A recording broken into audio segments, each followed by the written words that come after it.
spirits, evil spirits, kind spirits, and malevolent spirits. Whatever kind of thoughts we have, there will be spirits to match them. If we curse someone, that person will be unlucky. If we think of suicide, there will be corresponding spirits to encourage and help us commit suicide. Whatever we yearn for, it will come. Therefore, elementary self-improvement first requires us to clear our thoughts, especially to remove negative thoughts and establish normal, positive, active, happy, and desirable thoughts. The best method is to pray to the Lord, the greatest creator. Intermediate self-improvement. Siefeng. Intermediate self-improvement builds upon the foundation of elementary self-improvement by worshiping the greatest creator, perceiving the Tao, recognizing Buddha, and creating a new life path. This process involves being free from the secular even while remaining in the secular world, being away from worldly affairs in your mind even when you must interact with them, remaining ordinary while transcending beyond the ordinary, and ultimately reaching a state of oblivion to both self and objects, living a life guided by visualization. Love and worship the greatest creator. Adhere strictly to the greatest creator's commandments and throughout life, love and worship only the true Lord, Buddha, the greatest creator. Do not worship deities, idols, or worldly great figures. The greatest creator is the creator of all things in the universe, the Lord of all gods in heaven, the cradle of life, the source of wisdom, the prime mover of the universe, and the energy center of the supermaterial world. The greatest creator possesses 8 major characteristics: uniqueness, formlessness, neutrality, mystery, impartiality, mercy, supreme power, and absolute wisdom. The greatest creator exists in the negative universe in the form of a spirit and maintains the orderly operation of the universe through the Tao. To transcend time and space and achieve eternity, the only path is to rely on Allah, the ancestor of Buddha, the greatest creator. The greatest creator is the master switch of energy. With a humble attitude, we must recognize, trust, follow, love, praise, and worship him with all our heart, mind, and soul. The key to worshiping the greatest creator is believing in Jesus. Jesus is the greatest creator's representative, spokesperson, son, and the one who carries out the greatest creator's mission. He came to the world not for his own glory, but to spread the greatest creator's gospel. If we respond with our hearts, we will know that Jesus is kind, honest, amiable, respectable, and reliable. What he says is the truth, and he is the gateway to higher life spaces. By believing in Jesus, we can attain long-lasting life and peace. Only by worshiping Allah, the ancestor of Buddha, the greatest creator, can we enter a unique spiritual and psychological state. Our efforts will not be in vain. We will have a strong support. So can we reach the ideal shore? Perceive, practice, and attain the Tao. The Tao is the force used by the greatest creator to maintain the orderly operation of the universe, referred to as the active force in the Bible. It is the law of the universe, the arbiter of cause and effect, an objective law that operates independently of human will. It is the bloodstream and life force of the universe. The Tao is omnipresent and ever-present. It exists in all things and runs through all movements. From the operation of celestial bodies to the movement of molecules, from the surging of rivers to the control of genes over organisms, everything is governed by the Tao. No person or thing, no action or movement can escape the constraints of the Tao. It is like the palm of the Tathagata Buddha, where even the mischievous Monkey King cannot escape. Humans exist within the Tao. Sleeping when tired is the Tao. Eating when hungry is the Tao. If you resist by not sleeping or eating, you are going against the Tao, and the consequences are obvious. Similarly, stopping eating when full aligns with the Tao, while overeating does not. Sheep eating grass on the mountains is in line with the Tao, while humans eating grass is not. Pulling weeds from a field aligns with the Tao, but pulling weeds from the wild does not. Grass growing in the wild follows the Tao, but growing in a field does not. A man sleeping with his wife aligns with the Tao, while sleeping with someone else's wife does not. Having a relationship with a prostitute follows the Tao, while seducing a virtuous girl does not. Accumulating wealth by serving others follows the Tao, while accumulating wealth through robbery, theft, deceit, corruption, and bribery does not. As an official, managing in line with human nature follows the Tao, while managing against human nature does not. The Tao belongs to the negative universe. It is invisible, intangible, inaudible, and immeasurable, but exerts control over all things. The wise say, the gods are watching from 3 feet above. In fact, every blood cell contains a god, the Tao. Thus, you can deceive others, but not the god, the Tao. If you are hit by a car in Australia, do not be surprised. It might be because you killed a dog in China that should not have been killed. A sudden heart attack at 70 might result from an unethical act at 30. Disrespectful children might be due to insufficient filial piety towards your parents. Being deceived might be due to excessive selfishness and greed.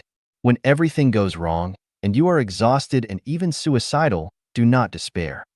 It might be because a great responsibility is being placed on you. In short, every result has its cause. When quantitative changes reach a certain limit, qualitative changes occur. The saying, good deeds bring good results, bad deeds bring bad results, it's not that there's no retribution, but the time hasn't come. Once it comes, there will be retribution, reflects the Tao. The Tao is impartial. It will not help you because you are poor and pitiful, nor will it punish you because you are wealthy and powerful. The only criterion for reward or punishment is whether you follow or go against the Tao. Poverty without following the Tao will only worsen your situation, while wealth and strength with the Tao will bring more blessings. Conversely, poverty with adherence to the Tao will gradually lead to wealth and strength, while wealth and happiness against the Tao will lead to gradual poverty and frequent disasters. The Tao governs human destiny. Fate is predetermined, but fortune is changeable.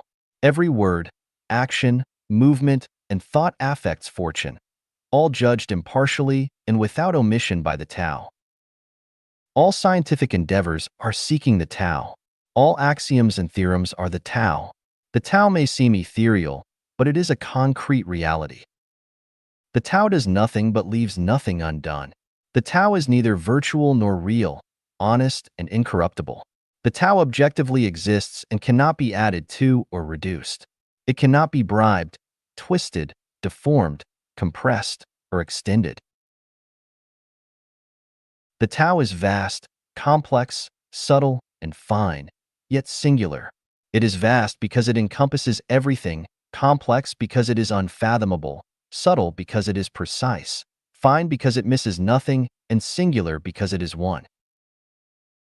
Perceiving the Tao requires knowledge and wisdom, self-improvement and practice, a calm mind, and transcendence of the mundane. Practice of the Tao means going with the flow, acting in accordance with the Tao, persisting and simplifying life. Attaining the Tao means entering the Tao, losing consciousness of self and thoughts of life and death, forgetting oneself and objects, uniting with the Tao, ending human life, starting celestial life, being able to move heaven and earth, knowing past and future, in short, becoming divine. Perceiving the Tao is easy. Practicing the Tao is hard. Practicing the Tao for 10 years will surely make you a celestial. Through meditation, deep thought, and unconventional thinking, earth-shattering realizations will lead you to the heavenly court. Reading Buddhist scriptures and perceiving Buddha nature. Christianity and Islam, along with their branches such as Judaism, Catholicism, Orthodoxy, and Protestantism, all originate from the same source, as can be understood from reading the Bible and the Quran. Buddhism, however, has a different origin. We know that other peoples were created by the greatest creator, whereas the people of the East are descendants of the dragon. This dragon came to Earth during the period when dinosaurs roamed freely. Later, the greatest creator destroyed the dinosaurs with a plague, sending all dinosaur spirits into the negative black hole body. However, a pair of dragons hid in a cave in the East China Sea and escaped this fate. These dragons, recognizing the greatest creator's power, did not dare to return to the heavenly kingdom or reappear on Earth in their dragon forms. Knowing what humans created by the God looked like, They transformed into human forms and began to spread westward from the Chinese coast along the Yellow River, after crossing the Pamir Plateau, eventually reaching India. Their aim was to blend with the descendants of humans created by the god to avoid divine punishment. They knew the god had created Eden for humanity, which was the Western paradise, but upon reaching India, they found that the god's descendants were everywhere, and that Jerusalem did not contain Eden. Eden had vanished, and the god's people were living in poverty and disease instead of the paradise God created for them, which prompted the dragon's descendants to seek new paths. The dragon's descendants who reached India who retained the spiritual genes of their origins know deeply their origin, especially Siddhartha Gautama, the most significant carrier of these genes. Through enlightenment, he realized the whole story. Knowing the severe consequences of defying the greatest creator's will, he sought the Tathagata, which represents the original, true Buddha nature and the origin of spirituality and life, which is the greatest creator. Seeking the Tathagata Buddha, or the greatest creator, aimed to atone for his sins and return to the heavenly homeland. Sakyamuni knew his ancestors' origins, so he initially focused his teachings eastward. Bodhidharma traveled a great distance to China to spread these teachings for this reason. Thus, Eastern people are descendants of the dragon, initially rebellious followers of Satan in the Buddha kingdom, but also the smartest and wisest followers of Buddha. They are the ones who ultimately repented, actively sought the Tathagata, and received the greatest creator's forgiveness. Buddha means someone who are not human, transcends being human. Buddha is nature. To become a Buddha, one must see through the illusion of life, consider everything as void, and view life as a dream. Through chanting scriptures and worshipping the Buddha, one cleanses past sins and removes human desires to restore original nature, the nature possessed in the Elysium world before the dragons came to earth. Only by achieving this nature can one qualify to become a Buddha and return to the heavenly homeland, the Elysium world, the Pure Land, the eternal negative universe. Becoming a Buddha is far more challenging than becoming a true Christian or Muslim. Christianity and Islam teach people how to live in a way that meets the requirements of the greatest creator Allah, hoping to be resurrected when the greatest creator's kingdom arrives and enjoy its glory. Buddhism, on the other hand, teaches people not to cling to life and to transcend desire, form, and formless realms to return to their origin. To read Buddhist scriptures, one must start with the Diamond Sutra, as all other Buddhist scriptures take it as their core. Any scripture not based on the Diamond Sutra is not considered a true Buddhist scripture. Perceiving Buddha nature requires effort in one's own nature. The advanced self-cultivation of Life Genuine is dedicated to this purpose. Accept your fate, control your fortune, create your new destiny. Destiny is composed of fate and fortune. Fate is mainly determined by three factors: genetic information, the time of conception and birth, and the environment of conception and birth. Genetic information determines one's race, appearance, innate abilities, health conditions, etc. For instance, a person born as a Caucasian has an advantageous fate compared to one born as an African. Someone born with a healthy and well-formed body has a better fate than someone born with a deformed or unhealthy body. Innate intelligence provides a better fate compared to natural dullness. Though genetics relates to one's past life's karmic debts, the individual cannot decide but bear it. Genetics is not arranged by the greatest creator or any god, but by one's past self and ancestors. The time of birth determines one's heavenly stems and earthly branches, as well as the 5 elements. It predestines one's encounters, tribulations, and even the time of death, and it broadly establishes one's worldview.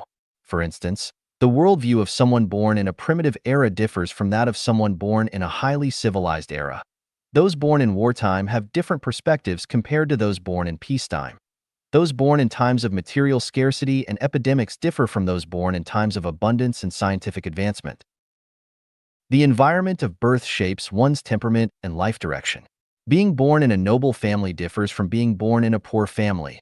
Being born in a scholarly family differs from being born in a laborer's home. Being born in a beautiful environment differs from being born in a harsh one. Being born in America differs from being born in Somalia in terms of temperament and life direction. Fortune is mainly determined by character, education, and upbringing, and the people one interacts with. Character dictates career. Every profession requires a personality suited to it. If one's character doesn't match their career, success is unlikely, indicating bad fortune. Conversely, when character aligns with one's profession, success is attainable regardless of faith or moral integrity. Imagine if Eisenhower were to become an educator or Pavlov were to lead soldiers into battle. If Nye Weiping were to become a rock singer or Cui Jian were to play Go, would they succeed? Reflecting on the early days of China's reform, when a portion of the population was allowed to become wealthy first, all the decent individuals were envious. They found that most of the people who became rich were those who were nebulous, not serious about their jobs, idling away in their workplaces, and seemingly without a future. They felt that those who make atomic bombs are not as good as those who sell tea eggs. Being an engineer is not as good as being a cobbler, and being a role model is not as good as messing around aimlessly. The reason lies in character. Those initially successful had personalities unsuitable for rigid, stagnant, and controlled state jobs. When the dynamic environment of the reform arrived, these individuals, who were long repressed, discriminated against, and neglected by society, found their fortunes aligning with their adventurous, adaptable natures, leading to success. If one's life is full of struggles and lacks achievement, it is not due to bad fate but an inability to find a career matching one's character, signifying poor fortune. Education and upbringing determine the depth and breadth of one's life, the quality of life, and the social strata one can reach. In a civilized society with complete moral and legal norms, the higher one's educational and familial background, the higher one's social status. Conversely, in a disorderly, chaotic, ignorant, and unhealthy society, this order might be reversed. Thus, one's fortune is determined by the level of education and cultural refinement received from society, school, and family. The people one interacts with determines their successes and failures. Helen Keller, suffering from the triple afflictions of blindness, deafness, and muteness, became a highly accomplished figure praised by the Encyclopedia Britannica due to her interaction with Miss Sullivan. Zhou Enlai became the long-standing second-in-command in China due to his association with Mao Zedong. Yu Fei's ambitions were unfulfilled due to his interactions with Zhao Guo and Qin Hui. Regular interactions with literary circles teach one to write. Associating with business people teaches one to earn money. Mingling with thieves teaches one to rob banks. Observing significant changes in oneself and others reveals that the key influencing factor is the people one associates with. Here, fortune depends on the types of individuals and groups one engages with. Fate is beyond individual control and can be considered as predetermined, whereas fortune is entirely within one's choice and control. Even with the best fate, poor fortune leads to an unfavorable destiny. Historically, many born into royalty ended tragically, not due to bad fate, but because their controllable fortune deviated from a good path. Conversely, those with poor fate but good fortune can achieve favorable outcomes despite being born in poverty-stricken, barren environments by effectively utilizing their fortune. The conclusion is, fate is predetermined, but fortune is created by oneself. Accepting fate and fortune passively is incorrect. Destiny is in one's own hands and can be recreated. In the intermediate self-improvement stage, everyone must start creating their new destiny. The methods are threefold. Choose a career that matches your personality. Your personality is your unique trait. Don't waste time trying to change it. If you're a wolf, seek meat. If you're a sheep, seek grass. If you're a bird, seek insects. If you're an earthworm, seek soil. Receive as much scientific, cultural, and civilized education as possible.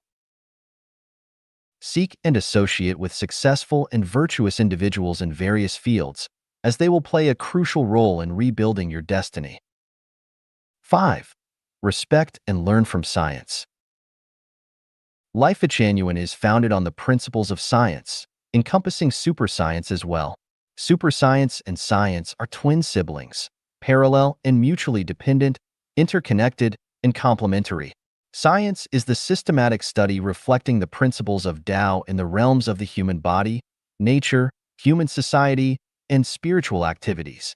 Only through scientific understanding, attitudes, methods, and thinking can we grasp the concept of the negative universe and understand the greatest creator. Science is the only means to ultimately solve humanity's survival issues, leading humanity towards civilization, peace, prosperity, and flourishing, while eliminating barbarism, ignorance, disease, and ignorance. Without scientific development and achievements, today's Earth could not sustain such a vast population of 6 billion people, human lifespan could not be significantly extended, and we wouldn't have a clearer understanding of our universe and Earth. Therefore, long live science. To respect science, one must first have a correct understanding of it. Do not devalue science just because you possess some knowledge of superscience, much like a university professor should not look down on a high school teacher. Secondly, respect scientists and those who devote their lives to science. Engage with people in the scientific field, make friends with them, and support and protect scientists and scientific workers within your capabilities. At the same time, guard against pseudoscience, do not promote it, and avoid being deceived by it. It's also important to recognize the limitations of science. Science can only address issues within the material domain and cannot solve problems of the non-material realm in the 19th to 36th dimensional spaces. Relying solely on science cannot extend our lives into higher life spaces. Only superscience can ultimately help us transcend time and space to achieve eternity. 6. Self-rescue in life, spirit, and soul. Heaven helps those who help themselves. Laziness, passivity, idleness, and complacency are life's great enemies. These negative influences not only prevent us from achieving anything in the material world, but also render us helpless in the non-material world. First is self-rescue in life. Whether we are in bustling cities or remote villages, among family and friends or strangers, we must mentally place ourselves on a deserted island, not relying on deities or emperors, not waiting for windfalls, and not harboring any lucky illusions. Only by relying on ourselves can we solve problems of food, water, warmth, safety, and loneliness. This mindset maximizes our potential, attracts external help, and gains the support of benefactors and the protection of gods and Buddhas. Self-rescue in life relies not only on diligence but more importantly on intelligence. For instance, if you are a farmer with only a small piece of land, you can make ends meet in a good harvest year, but what if a disaster strikes? Have you considered planting medicinal herbs or other cash crops, or learning a craft in your spare time to increase your family income? If you are a laborer, forced to work more than 10 hours a day under high intensity, enduring the temper of your boss, and not getting your hard-earned money at the end of the year, why not muster the courage to start a small business or learn some carpentry or masonry skills? If you are a worker or a junior staff member, think about how much you earn in a year. Relying on that salary can only maintain a modest standard of living. What if there is any illness or disaster? When can you step onto the path of a comfortable and prosperous life? Why not attend a technical training class or start a small restaurant, tea shop, convenience store, or hair salon? If you are a technician, engineer, middle school teacher, senior staff member, secretary, translator, etc., and if your talents have not been utilized for a long time and you have been suppressed for a long time, why not change your work environment? When the East is not bright, the West is bright. When the South is dark, there is the North. There is always a way out, and there is no place on the ground where grass does not grow. Use your brain and see where your optimal coordinate system and coordinates are. The depth and breadth of life are boundless. Only those who rise up in adversity and step by step explore the depth and breadth of life are qualified to receive divine help, to enjoy life, to discuss life, to guide and criticize others, to see the essence through the phenomenon, to see the non-material through the material, to see the divine through the human, and to see the greatest creator through God. When you see the light of the greatest creator, you are qualified to obtain eternal life. Spiritual self-rescue. The term essence has two layers of meaning. The first refers to the nutrients that an organism obtains from food in order to maintain continuous movement. That is, after food enters the human body, apart from the part that is excreted, the rest is absorbed and digested by the organism, forming what is known as vital energy. The second is the subtle matter stored in the body for use by the living body to maintain movement. The term divine also has two meanings. One is the invisible and indescribable controlling force that coordinates the effective mutual assistance operation of various organs and parts of the living body, such as the force that allows the combination of sperm and egg to develop into a complete human body in the mother's womb. The second is the force of resonance of human thought and soul with the negative universe. It can also be understood that anything that is invisible, indescribable, inaudible, and untouchable, but has a real effect on you, is divine. This refers to the narrow sense of divine. The spirit is the combination of essence and divine, the pillar of the living body, and the bridge and junction of the mutual connection and interaction between material and non-material. Without spirit, people will perish. Not only the body will perish, but also the family and the career they are engaged in will decline. People with spirit can suppress all evils. Not only are they not infected with diseases, but they are also not approached by evil spirits, and they can absorb the essence of the sun and the moon and the aura of heaven and earth. To be strong, you must first have spirit, and to have spirit, you must first learn to keep in good health.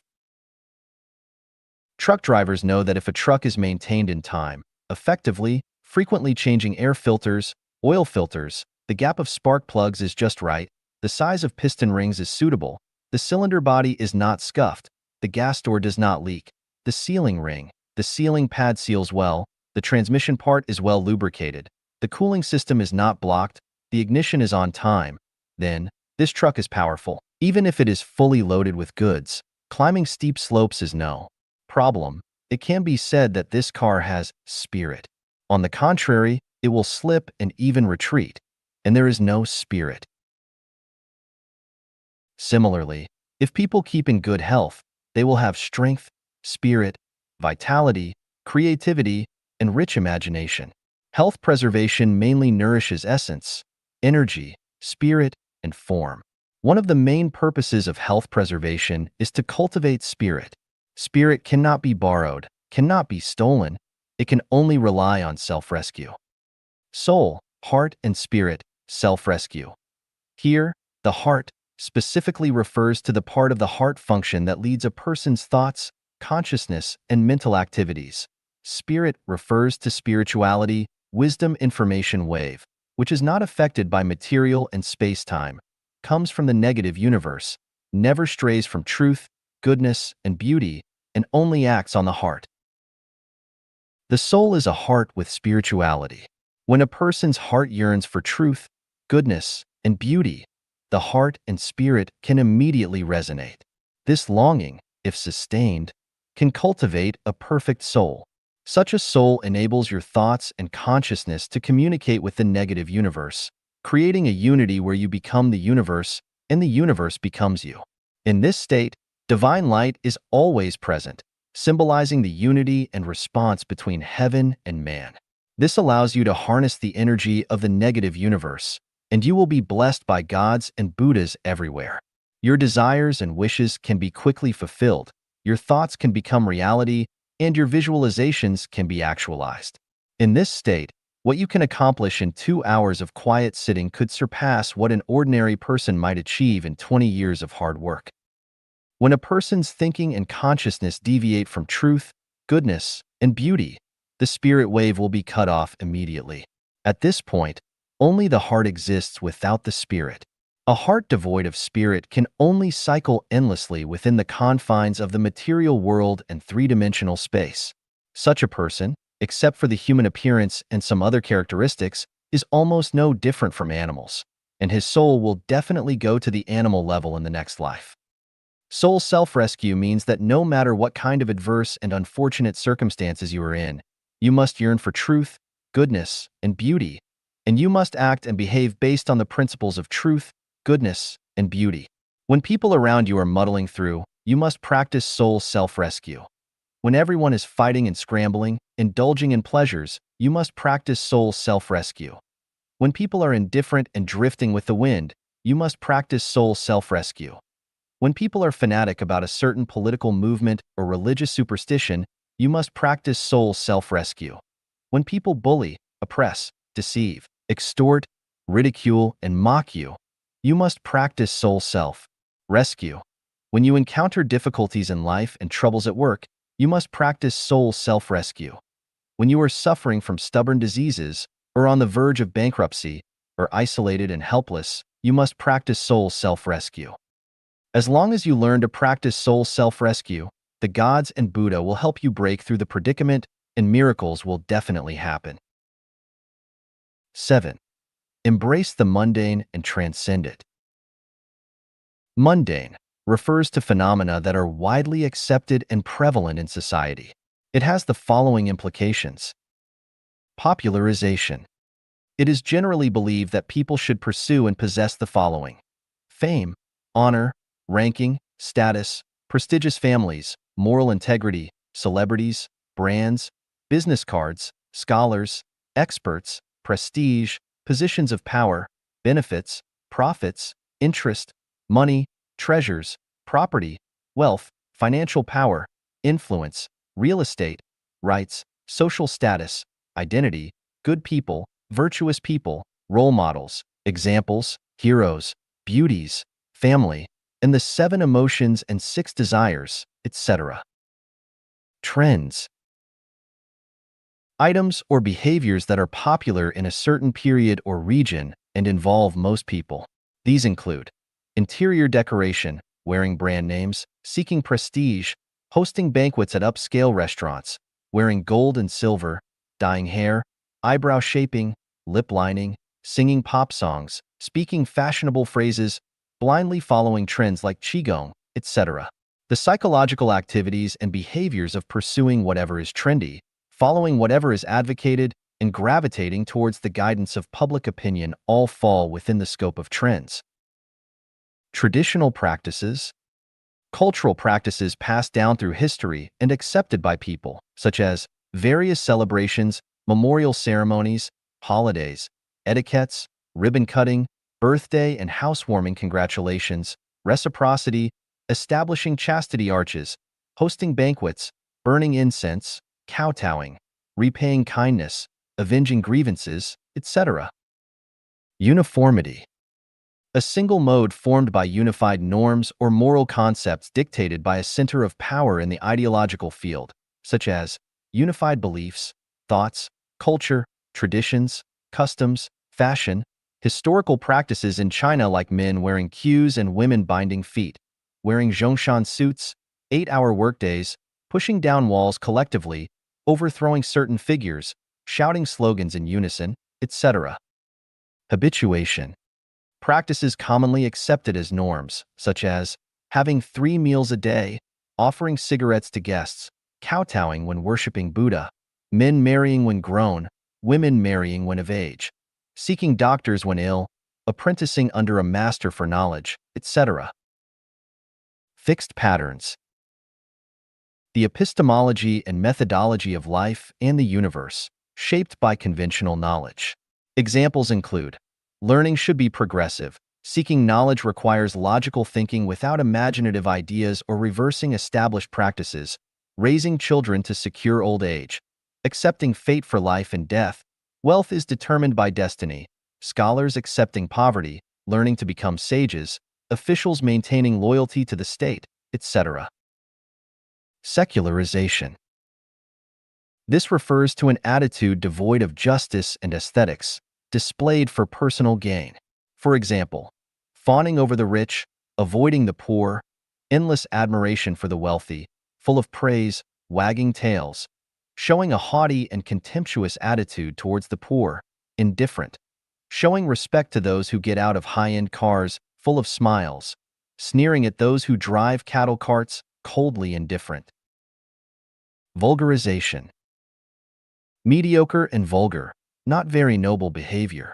For example, quoting classics whenever opening the mouth, saying, "I've heard so much about you," when meeting celebrities, overly humble, deliberately mysterious, using professional vocabulary that is not easy for ordinary people to understand in order to show off one's knowledge, all flattering smiles, flattering words, humble postures, unnatural, uncoordinated dress, and so on.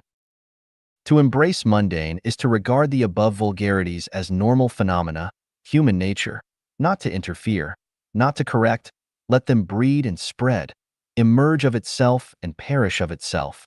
The people of the secular society live for these things, their daily hustle and bustle. A lifetime of hard pursuit is for this. Their value and meaning of life are measured by these worldly standards. Their pain is in it, and happiness and joy are also in it. To transcend mundane is to look down on the world from the height of a celestial, just like a person observing the activities of ants. To transcend mundane is to gradually distance oneself from worldly people and things, gradually get rid of the entanglement of worldly affairs. To transcend mundane is to stand in the position of Buddha, to see through the red dust, to see through life. To transcend mundane is to stand in the eternal space-time, to look at the changes in the instantaneous space-time. To get rid of a bit of vulgarity is to add a bit of chic. To reduce a bit of vulgarity is to add a bit of elegance. To reduce a bit of human heart is to add a bit of Buddha nature. Less worldly affairs add more leisure. One step away from the worldly world is one step closer to the fairyland. Once you are completely unworldly, you will become a celestial being. To be unworldly requires great wisdom and long-term practice. Fruits fall off when ripe. When water flows, a channel is formed. When the work is done, it will naturally succeed. If you force yourself to be unworldly or deliberately pretend to be unworldly, not only will you not be unworldly, but you will be more worldly. If you have the opportunity to climb a mountain once, to appreciate the infinite scenery of nature, or to go to the vast desert to feel the vastness of the world, or to go to the Gobi, the grassland, to enjoy the vastness of the world, or to go to the dense forest to experience the mystery and greatness of nature, you will understand the heroic feelings of being free from worldly troubles. If you have the opportunity to listen to a few more concerts or cultivate your habit of appreciating music over time, it can also help you transcend the worldly. If you have the chance to spend some time with high monks in temples, high masters in Taoist temples, hermits in mountains and fields, real musicians, literary masters, scientists, you can also get the feeling of being unworldly. The fragrance of books can also drive away vulgarity. 8. Engaging and disengaging with the world. Engaging with the world means immersing oneself in human society, deeply experiencing the daily life, tasting the various flavors of life, and feeling the intense emotions of love, hate, separation, and reunion. It involves enduring the torments of hope, desire, disappointment, and despair, the joy of success and acquisition, the humiliation and grief of being deceived, bullied, intimidated, exploited, enslaved, ruined, ridiculed, insulted, and beaten. It means enduring the agony of failure, bankruptcy, and desperate situations, the confusion of unclear direction and uncertain future, the anxiety of being debt-ridden and harassed by creditors, the frustration of being cheated in love, having money stolen, being betrayed by comrades or colleagues, and the resentment when good intentions are met with malice. It involves enduring the pain of chronic illness with no cure in sight, the frustration of being misunderstood and unfairly treated, the reflections on life when besieged by demands, critiques, extortion, kidnapping, and threats to safety after achieving fame, establishing a family, or acquiring wealth. It means feeling the sorrow of depending on others when destitute, the loneliness of being far from home and unable to visit family, and the bitterness of old age without filial piety from children. Engaging with the world means dealing with one's numerous mundane affairs from a materialistic perspective, standing on the foundation of science, reflecting upon human history, and adhering to all moral norms of human civilization. It involves understanding humans and human society and experiencing the journey of birth, aging, sickness, and death that every human must go through. Disengaging from the world means placing oneself in a state as if one has already passed away, observing the material world and human society, regardless of whether one is in favorable or adverse circumstances, regardless of how many people love you or hate you, regardless of how many people depend on you for survival or wish to see you perish, regardless of whether you perceive yourself as great and important or insignificant and trivial, regardless of whether you possess wealth spanning generations or have nothing at all. As long as you envision yourself as a soul that has already departed, you can disengage from the world, achieve transcendence, avoid being stuck in a rut, and see through the illusions of the mortal world, rising above the mundane. Disengaging from the world means not indulging in the material and spiritual pursuits of the human world. It involves viewing the human realm from the perspective of celestials and Buddhas, handling daily life from a non-material and anti-scientific standpoint, perceiving a millennium as a fleeting moment, and treating your ephemeral life with the vision of the negative universe. It means adhering to the moral laws of the heavenly kingdom, denying the value of the human life, and merging oneself into the infinite expanse of time and space and the universe.